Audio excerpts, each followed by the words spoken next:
दोस्तों 99% लोग सक्सेसफुल क्यों नहीं होते? लोग हनी सिंह काम छूटना चालू हो जाता है, गिल्ट पैदा होना चालू होती है, सेल्फ डाउट होना शुरू होता है। रीजन एक है डिस्ट्रैक्शन। कभी खुशी कभी गम मूवी का वो डायलॉग याद करो जब शाहरुख खान ऋतिक रोशन को कहता है बेटा तुझे भी पढ़ना होगा। क्यों? जवाब क्या दिया? दादाजी भी गए थे, पिताजी भी गए थे और मैं भी गया था, तुझे भी जाना होगा। इसी डायलॉग को अगर डिस्ट्रैक्शन के ऊपर आप देखोगे तो आपको पता चलेगा दादाजी भी भटके थे, बापू भी भटके थे और मैं भी भटकूंगा। ओहो, डिस्ट्रैक्शन वर्तमान में इस विश्व की सबसे ज्वलंत समस्या। सारी दुनिया में पोटेंशियल भरी पड़ी है, हर व्यक्ति अपनी पोटेंशियल से लेस है, सब कुछ है, ताकत है, बल है, बुद्धि है, शौर्य है, सामर्थ्य है। अरे फिर कामयाबी क्यों नहीं मिल रही? फिर कहां जा रही है एनर्जी? ओहो, डिस्ट्रैक्शन मतलब क्या? थोड़ा सा अच्छे से एग्जांपल से समझाता हूं मेरे भाई। जीवन की जो गाड़ी है ना, ये गरीबपुर से अमीरपुर चलती है। ओहो, गरीबपुर से अमीरपुर जाती है, दुखीपुर से सुखीपुर जाती है। ट्रेन जिंदगी की हमेशा गरीबपुर से अमीरपुर, दुखीपुर से सुखीपुर जाती है। प्रॉब्लम क्या है? रास्ते में बड़े बड़े स्टेशन आते हैं, महान स्टेशन आते हैं, उनको बोला जाता है डिस्ट्रैक्शन हब्स। नाम लूं, नाम लेने से अंदर से स्पार्क पैदा हो जाएगा। आरामपुर, थोड़ा साउंड की तरह आराम कर लेता हूं, बहुत दिन हो गए काम करते हुए। आरामपुर में उतर गया और गरीबपुर से रवाना हुआ था अमीरपुर के लिए, लेकिन क्यों नहीं पहुंचा अमीरपुर? क्योंकि रास्ते में आरामपुर आ गया और सांड की तरह सो गया। रास्ते में सोचापुर सोचता ज्यादा है और सोचापुर पे उतर जाता है। रास्ते में आएगा डरपुर, फेल होने का डर सताता है, नहीं डरपुर उतर गया। रास्ते में आता है दिखावापुर, स्टेटस और शॉप के चक्कर में और सोशल मीडिया के चक्कर में तबाह हो गया, डिस्ट्रैक्ट हो गया। ओहो, तुलनापुर, दूसरों से कंपैरिजन में ही स्टेशन पे उतर गया। क्यों नहीं पहुंच पा रहा एक आदमी जो गरीबपुर से रवाना हुआ लेकिन अमीरपुर पहुंचना था, लेकिन क्यों नहीं पहुंच पा रहा? ओहो, अगला स्टेशन बहानापुर, एक्सक्यूजेस की फैक्ट्री है। दुनिया के हर इंसान के पास स्पष्ट कारण है जिसकी वजह से वो अमीर नहीं बन पा रहा, वो कामयाब नहीं हो पा रहा, वो स्टडीज में अच्छा नहीं हो पा रहा, वो जॉब नहीं लग पा रहा, उसके पास बहानों की बड़ी लिस्ट है। एक और बहानापुर। अगला आता है स्पीडपुर, या फिर इतनी तेज और जल्दी कामयाबी के चक्कर में और अमीर बनने के चक्कर में कहीं ना कहीं ठोकर खाता है, स्पीडपुर उतर जाता है। शॉर्टकटपुर उतर जाता है, बिना मेहनत के सक्सेस मिलनी चाहिए। कोई भीड़पुर उतर जाता है, जो सारा जगत कर रहा है मैं भी वही करूंगा, वो भीड़पुर उतरता है। कोई फैशनपुर उतरता है, ट्रेंड के पीछे पागल हो जाता है। कोई कंफर्ट जोन के वन में उतर जाता है, कोई मोबाइल घाटी पे उतर जाता है,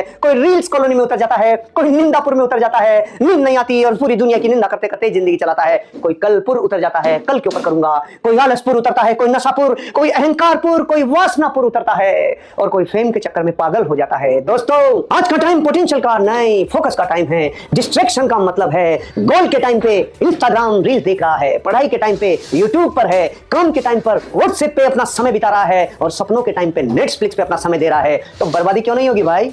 क्यों पूरी खेप पैदा नहीं होगी जो राष्ट्र को कमजोर कर देवे? क्यों ऐसी संतति पैदा नहीं होगी जो नुकसान पैदा करेगी? क्योंकि अपनी जिंदगी का अनमोल समय डिस्ट्रैक्शन में जा रहा है। जो इंसान अपना फोकस कंट्रोल नहीं कर पाता वो अपना फ्यूचर भी कंट्रोल नहीं कर पाता। डिस्ट्रैक्शन कैसे तबाह करता है? पहला रीजन अच्छे से देखना, डिस्ट्रैक्शन कैसे बर्बाद करता है कि इंसान को कैसे भटकावा जाता है और डिस्ट्रैक्शन उसकी जिंदगी को तबाह करता है। पहला रीजन कंसिस्टेंसी तोड़ देता है। एक स्टूडेंट पढ़ रहा है, अचानक लड़की की तरफ चला गया, अरे डिस्ट्रैक्शन हो गया, जिंदगी तबाह हो गई। निर्माण कर रहा था भविष्य का और जिंदगी की बर्बादी हो गई। क्यों? रोज थोड़ा थोड़ा ब्रेक लेता है और रोज थोड़ा थोड़ा डिस्ट्रैक्ट होता है। कंसिस्टेंसी ब्रेक होती है, जिंदगी में बड़ा रिजल्ट नहीं आ पाता। सबसे पहला आघात आपके डिस्ट्रैक्शन के द्वारा जो होता है कंसिस्टेंसी को तोड़ देता है। दूसरा, कॉन्फिडेंस खत्म कर देता है मेरे भैया। ओ बंधु, अरे रे कॉन्फिडेंस खत्म हो जाता है। क्यों?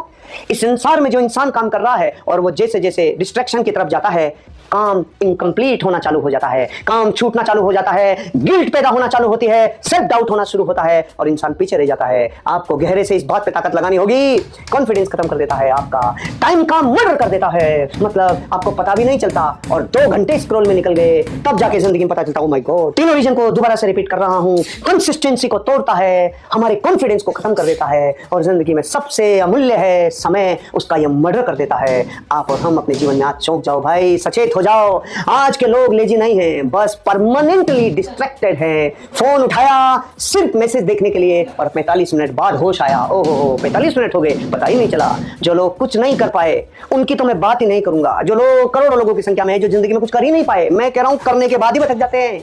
और सच कहूं तो कुछ करने वाले ही भटकते हैं। अरे रे, घोड़ों पे से वही गिरते हैं जो घोड़ों पे चढ़ते हैं। तो जो कुछ ही नहीं कर पा रहे वो तो इस कॉन्टेस्ट में शामिल ही नहीं है भाई, जो डिस्ट्रैक्ट हो रहे हैं। मैं आपको ये बताने वाला हूं, इस दुनिया में जो इंसान कभी फोकस किया होगा, जो कभी डिसिप्लिन में रहा होगा, जो कभी ना कभी जिंदगी को बहुत अच्छे से ताकत लगा के निर्माण करने की चाहत की होगी, मैं ऐसे लोगों के एग्जांपल लेता हूं जो दुनिया में अर्श पे जाने की तीव्रता की तरफ थे लेकिन दुनिया ने फर्ज दिखा दिया। मैं एग्जांपल लेता हूं पहला, एक महान सचिन तेंदुलकर और एक महान प्लेयर जिसका नाम था विनोद कांबली। दोनों एक साथ आए थे, दोनों ने ही क्रिकेट खेला खेलना शुरू किया, एक ही टाइम पे किया, एक ही कोच था और एक ही ग्राउंड से शुरुआत की। टैलेंट भरपूर था।